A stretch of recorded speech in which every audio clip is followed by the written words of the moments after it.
lots of toys and goodies on his sleigh.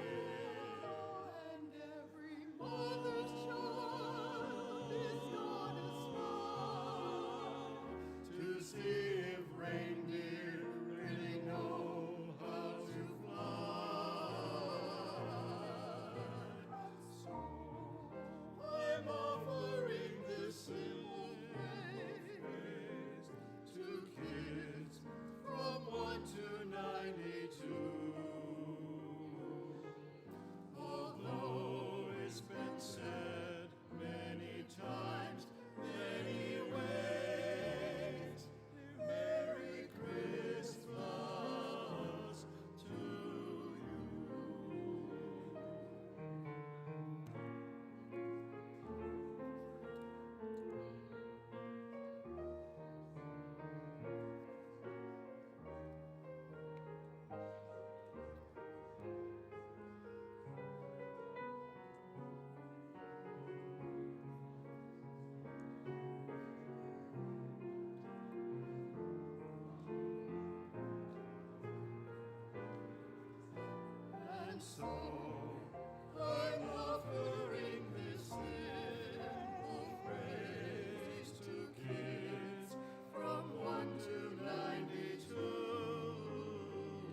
So before I ask you to rise, I'm going to invite the Grinch up to come sing with me today to help me out as he make his way. He's been eating good. Please rise in body or in spirit, and let's sing Feliz Navidad. Feliz Navidad. Feliz Navidad. Feliz Navidad. Prospero año y felicidad. Come on, sing it strong. Feliz Navidad. Feliz Navidad. Feliz Navidad. It's okay to clap, go for it. Feliz Navidad. Prospero año y felicidad. I want to wish you a Merry Christmas. I want to wish you a Merry Christmas. I want to wish you a Merry Christmas. I want to wish you a Merry Christmas from the bottom of my heart. I want to wish you a Merry Christmas. I wish you a Merry Christmas. I want to wish you a Merry Christmas. I want to wish you a Merry Christmas from the bottom of my heart. Feliz Navidad. It's a little bit more fun if you dance. Feliz Oh, she Navidad. has it. That's it right there. Feliz Navidad. Prospero año y felicidad. Feliz Navidad. Feliz Navidad. Feliz Navidad. Feliz Navidad. Prospero año y felicidad. I want to wish you a Merry Christmas. I want to wish you a Merry Christmas. I want to wish you a Merry Christmas. I want to wish you a Merry Christmas from the bottom of my heart. I want to wish you a Merry Christmas. I want to wish you a Merry Christmas. I want to wish you a Merry Christmas from the bottom of my heart. If you've never heard this, it goes like this. Merry Christmas. Merry Christmas. Merry Christmas to you. You try it out. Merry Christmas. Merry Christmas. Merry Christmas to you. Beautiful. Feliz Navidad. Put your hands together. Feliz Navidad. Feliz Navidad. Prospero año y felicidad. Feliz Navidad. Feliz Navidad. Feliz Navidad. Feliz Navidad. Prospero año y Now sing anything felicidad. you want all at the same time. Feliz Navidad. Merry Christmas. Feliz Navidad. Merry Christmas. Feliz Navidad. Merry Christmas. Felicidad. One more time, any part you want. Feliz Navidad. Merry Christmas. Feliz Navidad. Merry Christmas. Feliz Navidad. Merry Christmas to you. Beautiful. Good job.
Good evening.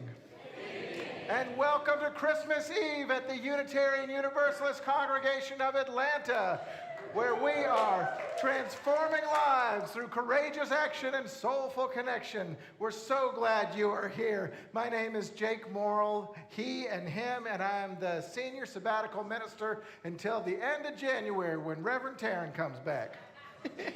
And I am Reverend Ian Hill. I am your associate minister, and my pronouns are they and he. And if this is your first Christmas here, a special welcome to you, and also a special welcome to Reverend Jean Bell of the Spiritual Living Center of Atlanta. And a special welcome to our old friend, Reverend Duncan Teed of Abundant Love in the West End. Welcome, welcome, welcome. All of us are here tonight as an embodiment of you don't have to fit one story to belong. If you came here carrying some Christian memory, some Jewish wisdom, some Muslim prayers, some Hindu devotion, some earth-based faith, a spiritual but not religious heart, or a deep skepticism that still showed up, thank you, and you are welcome here. If you are queer or trans or straight or questioning, young or old, if it's your first time here or you are a long time member here, whatever the case, you are welcome here. You know, Christmas at its best is not a Hallmark holiday. It's a holy interruption.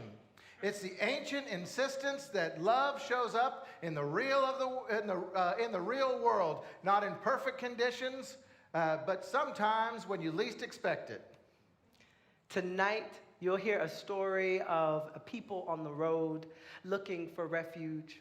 You'll hear a call to a wider, wiser, wilder welcome, one that doesn't just feel warm, but welcomes you to be brave. And we're grateful that you're a part of the circle tonight. And we hope you'll join us next Sunday morning, December 28th, for our annual New Year's Labyrinth Walk, an intention-setting ritual, which is led by our lay ministers. It's a grounding and meaningful way to start out the year. Also, gotta share some deep gratitude for the many hands and hearts that made tonight possible. The choir, yes, our wonderful musicians, our tech and AV team, the ushers and the greeters, the altar and decor elves, and all of the worship leaders who helped shape this service. We are honored to hold this night with you. Welcome home. And for those who are new to Unitarian Universalism, a word that most UU services begin with a lighting of the flaming chalice, which is a symbol of our free faith. And so that's what I am going to do now.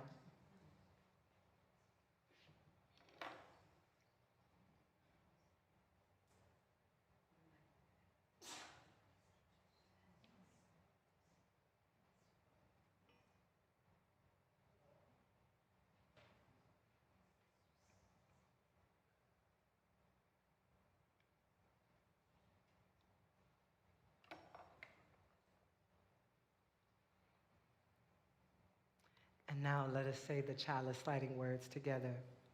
May the light of this flame illuminate our tradition of seeking, invite all who yearn for acceptance, and ignite our passion for justice and peace.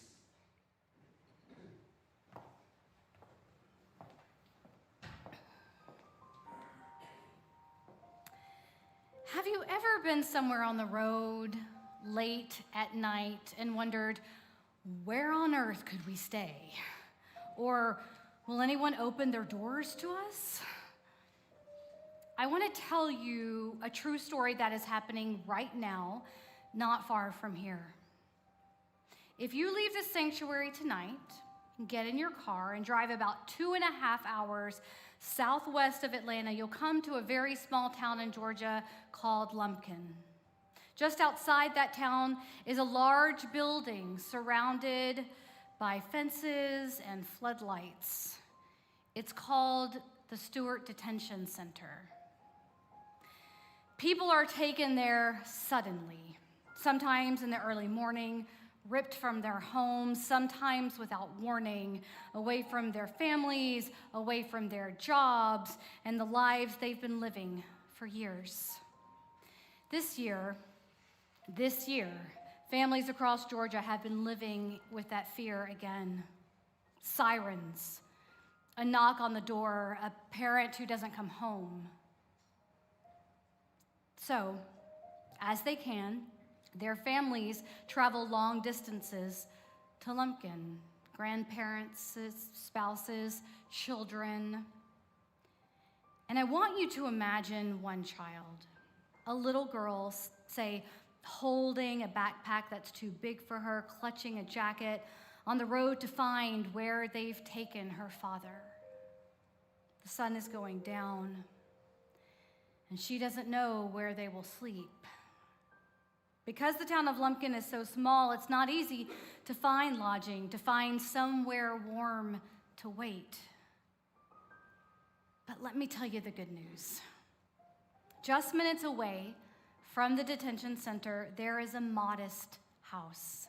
Not big, not fancy, but late at night, they keep the light on. They keep the light on for people on the road trying to find their loved ones. Over the door of this house is a name in Spanish, El Refugio. It means the refuge. At El Refugio, volunteers open the door. They pour coffee, they set out food, they unfold blankets, they pull up chairs, they say, "Come in, there is room." They keep the light on. 2 different buildings, only minutes apart. One built to hold people, one built to hold hope.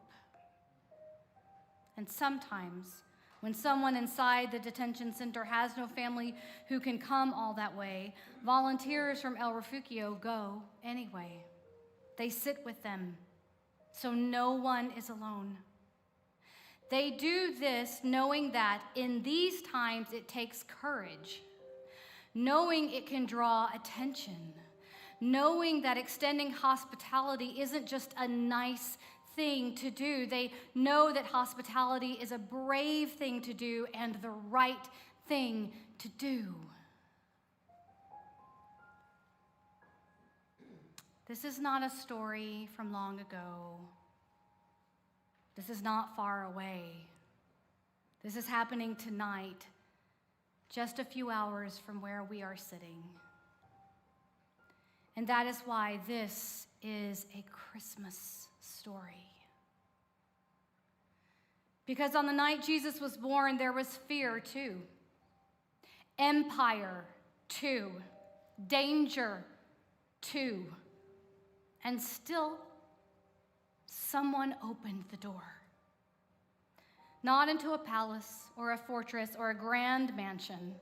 No, just a humble place where love could land for the night. In an age of oppression, the innkeeper didn't just make space, he took a chance.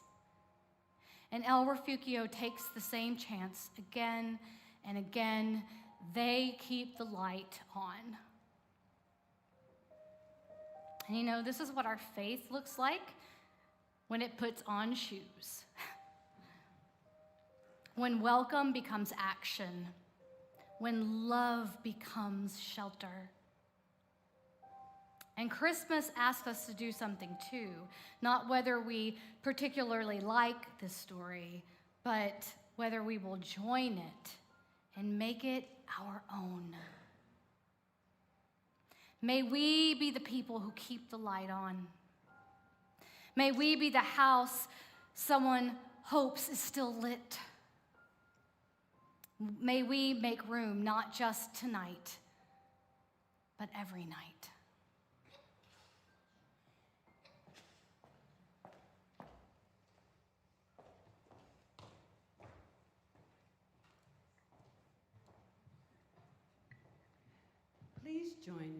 turning within.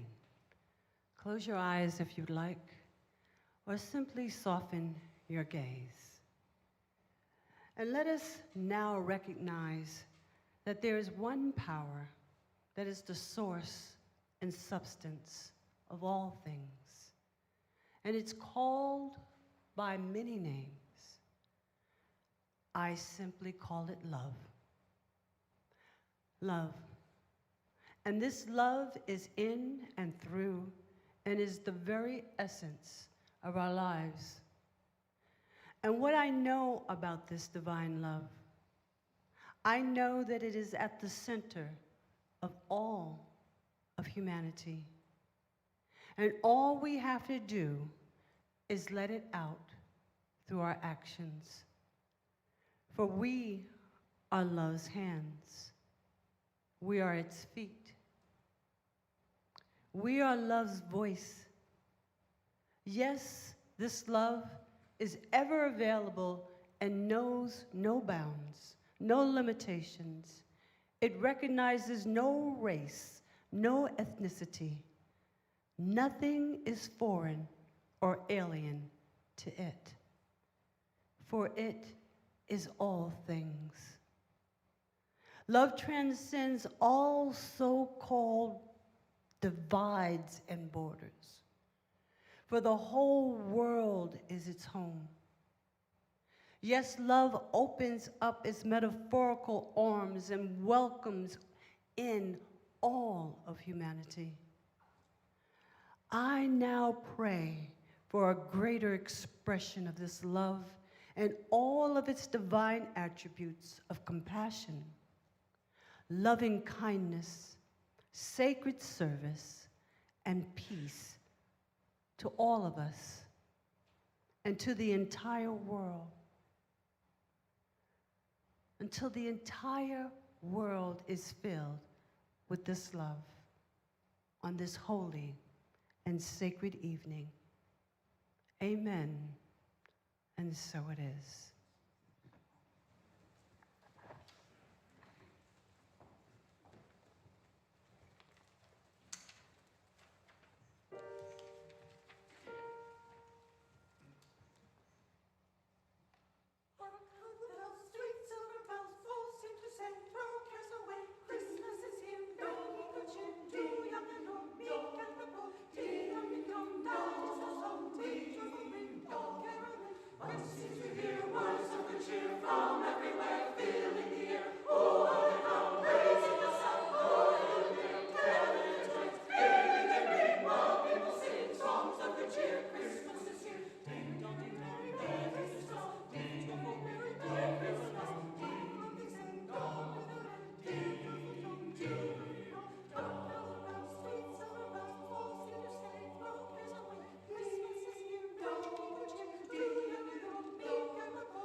At the edge of every culture, there is a place made ready, a fire tended, a pot warming, a pause held open for one who arrives in need.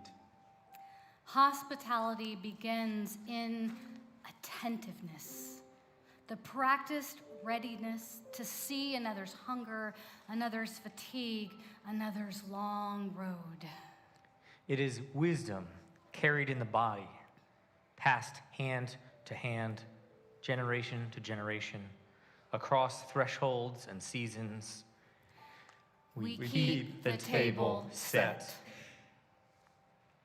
In the stories of Islam, Abraham sees travelers approaching and hastens to prepare.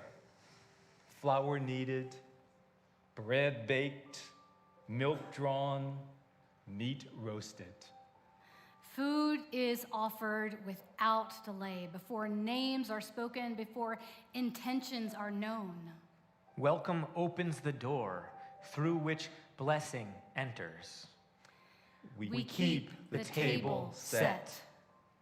Among the Muskogee people who lived on this land before us, travelers were met with sustenance. Wild onions gathered from the ground, eggs cooked simply, corn shaped into bread for the journey. To feed the traveler was to honor movement itself, to recognize that life unfolds along shared paths. We keep the table set. Among the Cherokee, hospitality was a matter of respect.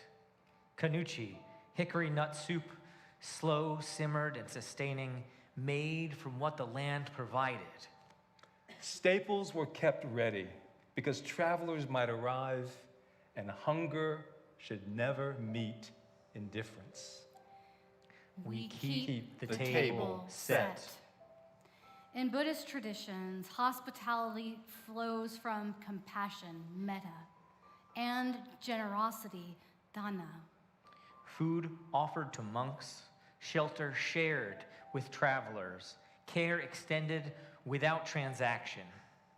Kindness practiced as a way of life, presence given as spiritual discipline. We keep the table set. In many places across the African continent, welcome is carried through daily custom, spoken through food, gesture, and shared time.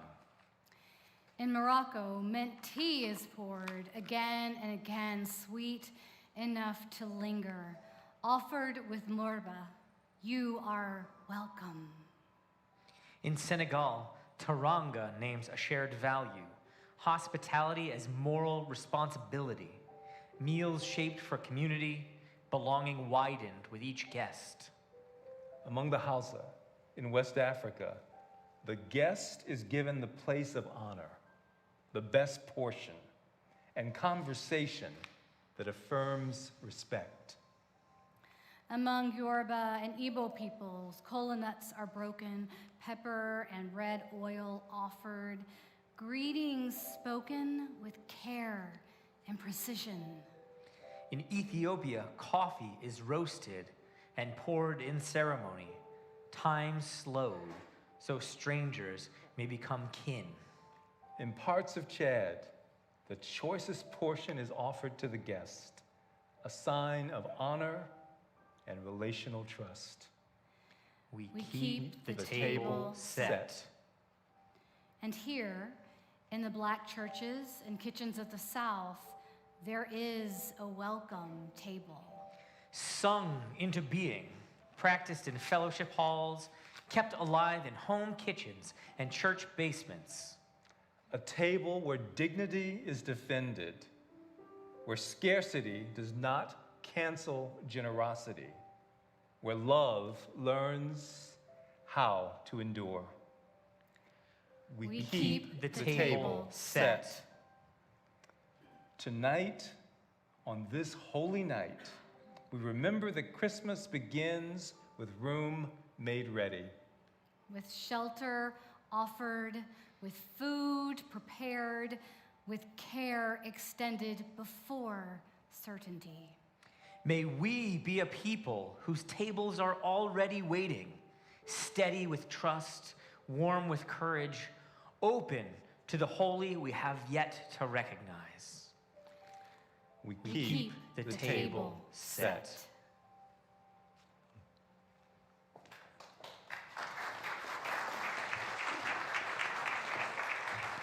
please rise for O Come, Emmanuel.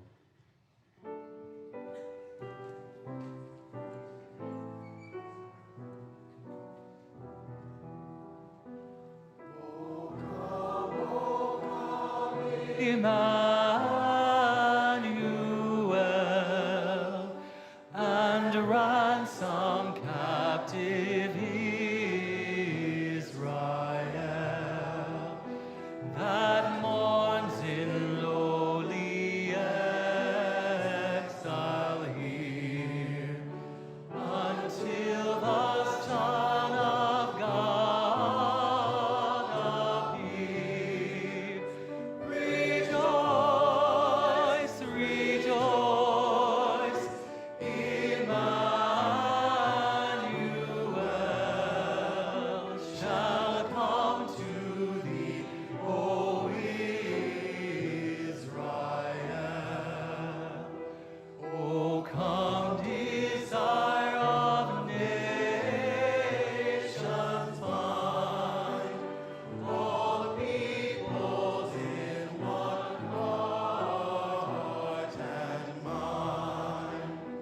In every strife and quarrel cease. Fill the whole world with heaven's peace. Rejoice, rejoice, Emmanuel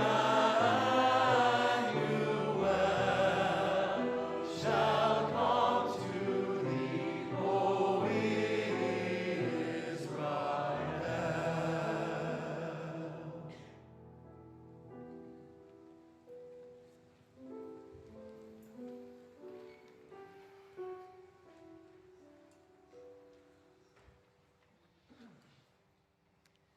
Tonight, we've already been telling the truth that the world can be cold and that love still exists. Tonight's offering is a reflection of that. It's not just a Christmas Eve tradition, it's a practice of radical welcome, a practice of making room. Tonight's offering supports UUCA's Ministers Benevolence Fund, a quiet, steady way that this congregation turns compassion into concrete care. When someone in this community is facing a hard month, a sudden loss, an unexpected bill, or a moment when dignity feels fragile, this fund helps us respond in confidence, with warmth instead of judgment, with help instead of hesitation. In the spirit of El Refugio, of keeping the light on, your gift helps make sure that someone in our community is met with gracious, compassionate care. As you give, know that your gift is a part of a larger promise we make here, that no one is unseen, no one is forgotten, and no one is turned away. The Christmas Eve offering will now be received. I thank you in advance for your grace and your generosity on this holy night.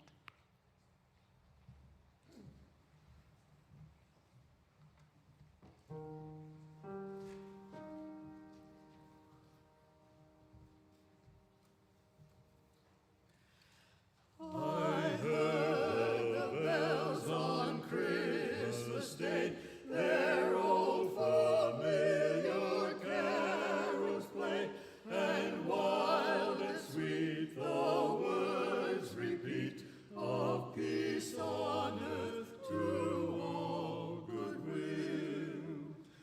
I thought how as the day had come, the belfries of all Christendom had rolled along the unbroken song of peace on earth to all goodwill. And in despair I bowed my head. There is no peace on earth, I said, for hate is strong and mocks the song of peace on earth to all.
Thank you. Thank you so much to the quartet and those lovely voices.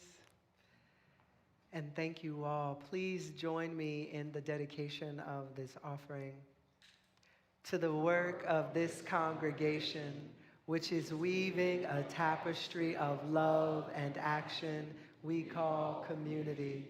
We dedicate our lives, and these are offerings.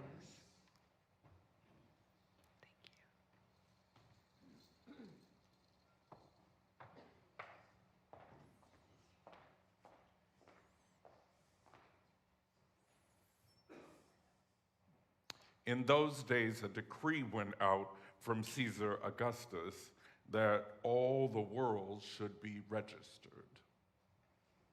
All went to their own towns to be registered. Joseph also went from the town of Nazareth in Galilee to Judea, to the city of David called Bethlehem. He went to be registered with Mary, to whom he was engaged, and who was expecting a child. While they were there, the time came for her to deliver her child. And she gave birth to her firstborn son and wrapped him in swaddling clothes and laid him in a manger, because there was no place in the inn. Now, in that same region, there were shepherds living in the fields,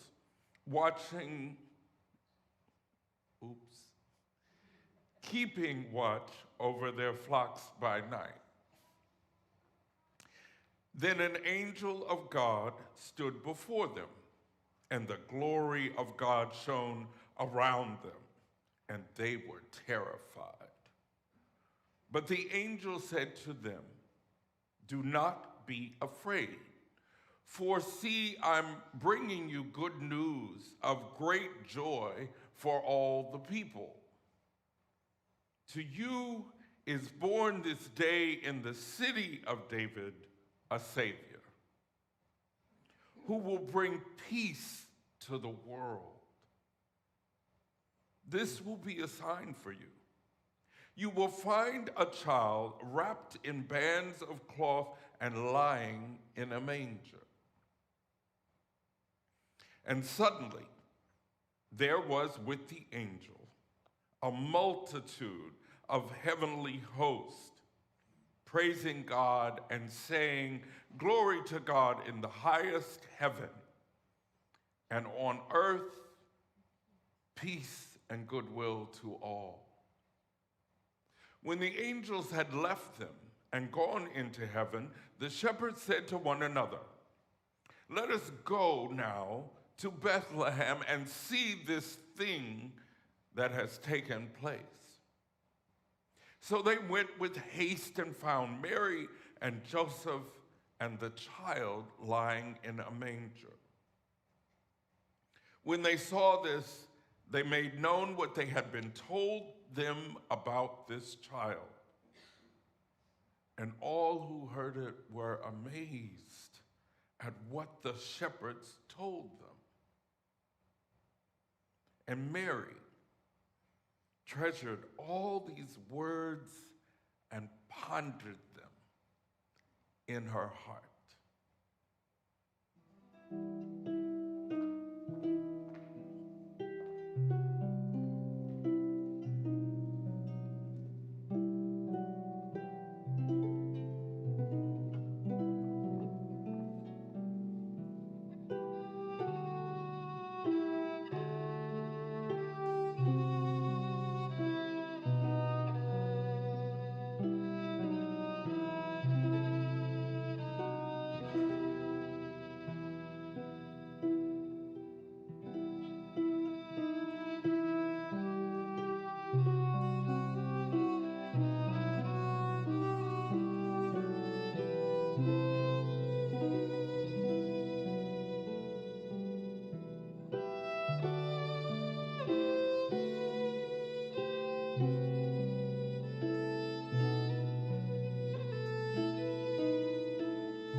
It's a night not too unlike many nights you've been through yourself. A wide, dark sky, a slight winter chill, and out on some hillside, a few shepherds, like me, keeping watch over their flock, stamping their feet, trying to stay warm, not expecting much. It's just another night shift. Behold, Oh, wait a minute, I know what this is. I bring good news and great joy. No disrespect, Angel. Can I call you Angel? You may. I didn't want to make assumptions. It's just that you look so... Radiant, fabulous, otherworldly. Well, yeah. It's just how I live, shining. Well, Angel, I was just about to tell all these people what it's like to be a shepherd, what it's like to be cold and to live in this world. Oh, they know. Yeah, you're probably right. So if they already know about all of that, how the night can be long and the world can be cold, what don't they know? After all this time and all these Christmases, what could we possibly tell them? Do not be afraid. Do not be afraid? Do not be afraid. Look, Angel, what you're saying, it sounds nice, and I don't want to ruin any holiday vibe, but if we're getting real, I think that's just something people say, do not be afraid. I don't think it's that easy. It's not. So before you say anything, before you tell us not to be afraid, you should know something. All right. It's not like we're jumpy people. I mean, for us, fear isn't a surprise, it's a tool, it's a strategy. It keeps the sheep alive, it keeps us alert, it keeps us from trusting the wrong sound in the dark. Oh, I know. So when you show up glowing, interrupting the night shift, telling us not to be afraid, I don't hear comfort. What I hear is somebody asking us to lay down the very thing that has helped us survive. I'm not asking you to lay it down. Because look, I'm black, I'm trans, I'm queer, I'm kind of witchy and an angel. I know a lot about fear. Okay. I get it. Then what are you asking? To notice that fear has started deciding more in your life than it should. Well, you said it yourself. It seems like fear has earned that right. It seems like it's all that's going to keep any of us halfway safe. That is exactly what fear would want us to say. It's very convincing. So, okay then, given all that, what do you have to say? I'm bringing good news of great joy. Oh, yeah? For who? For whom?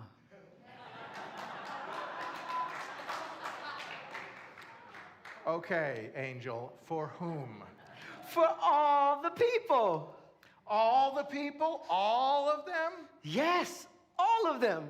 Well, you might be too late. Too late?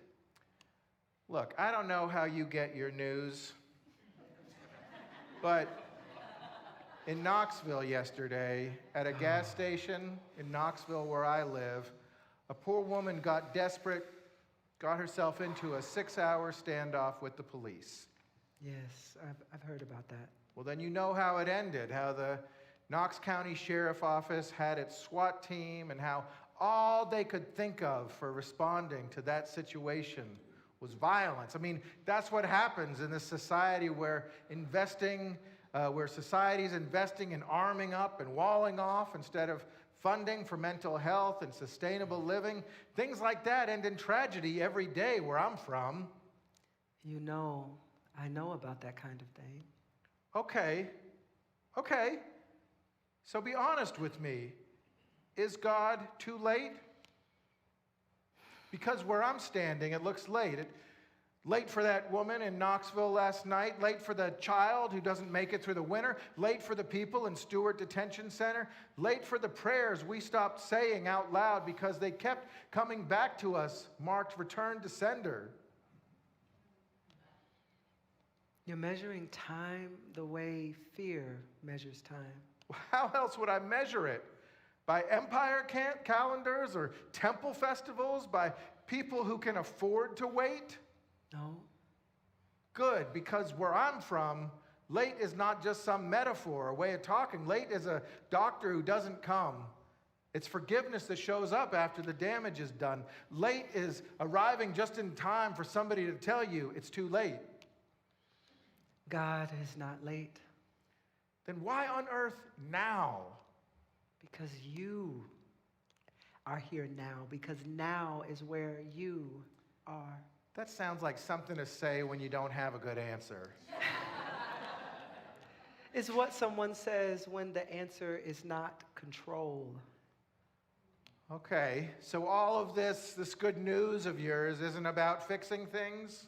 No. It's not about winning? No. It's not even about making sense of it all? No. Then what is it about?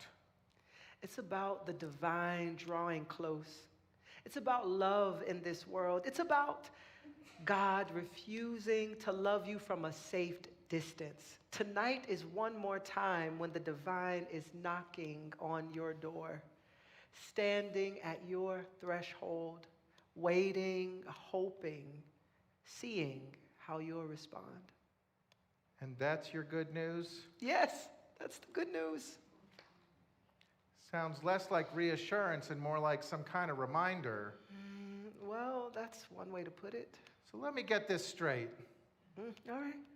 God doesn't come armed. God doesn't come on time, doesn't bring the solution, doesn't even come to the people you expect to be picked.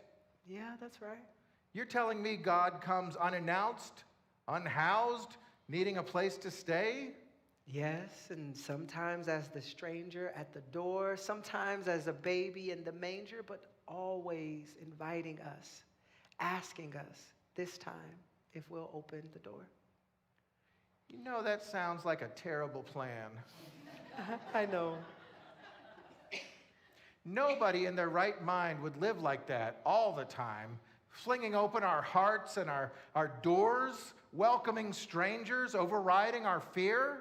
And yet here you are asking us to do it anyway. I don't trust this.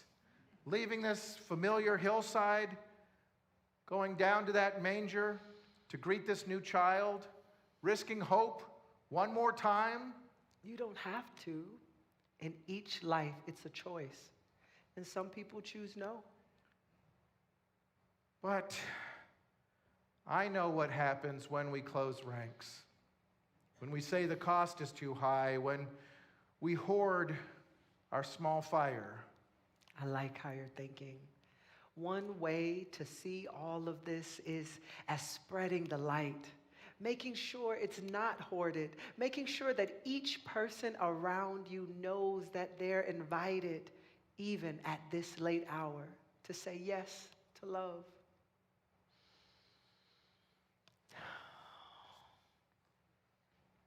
So listen, I'm not saying this is going to save us. I'm not saying it's going to fix the world. So what are you saying? I'm saying if God is willing to come this way, through strangers or children or people with nowhere else to go, then maybe life with the holy is less about feeling safe.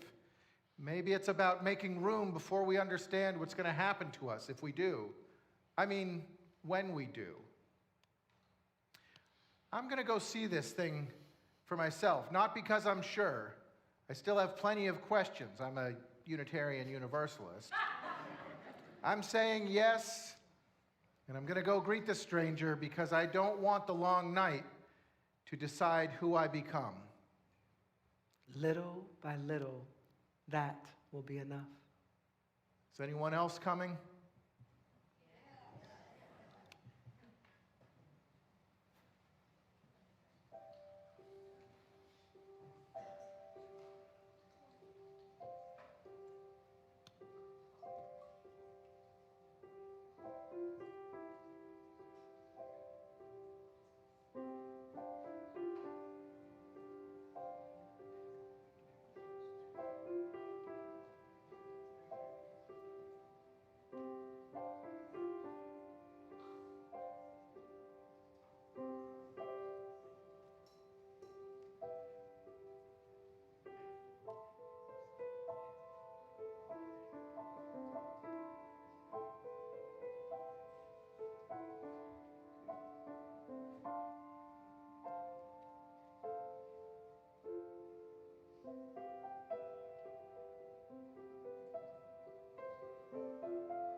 Please rise in body or in spirit for Silent Night.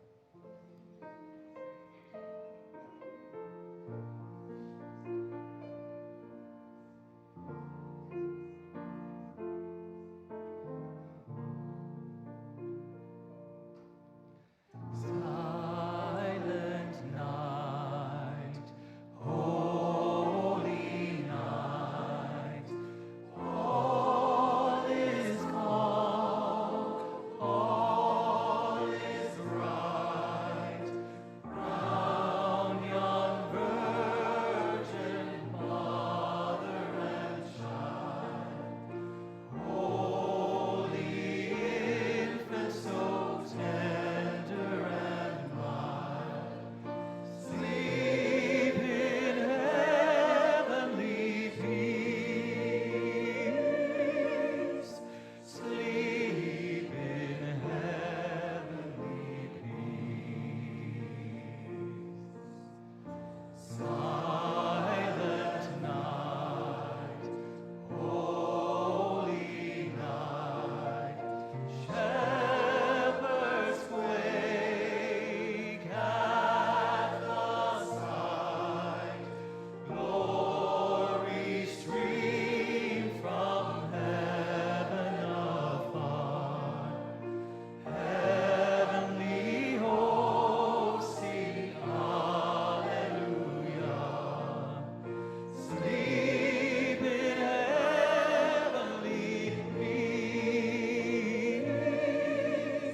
Sleep in heavenly peace.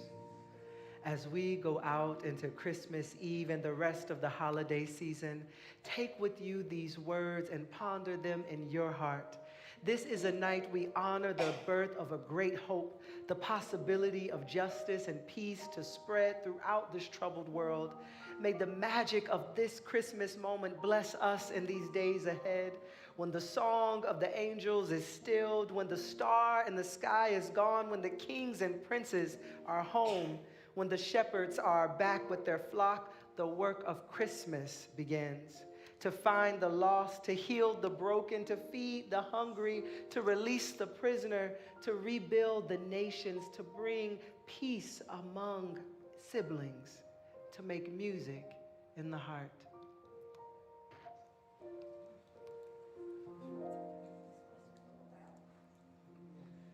Silent night, holy night, child of God, love's pure light, radiant beams from thy holy face, with the dawn of redeeming grace. Sleep in heavenly peace.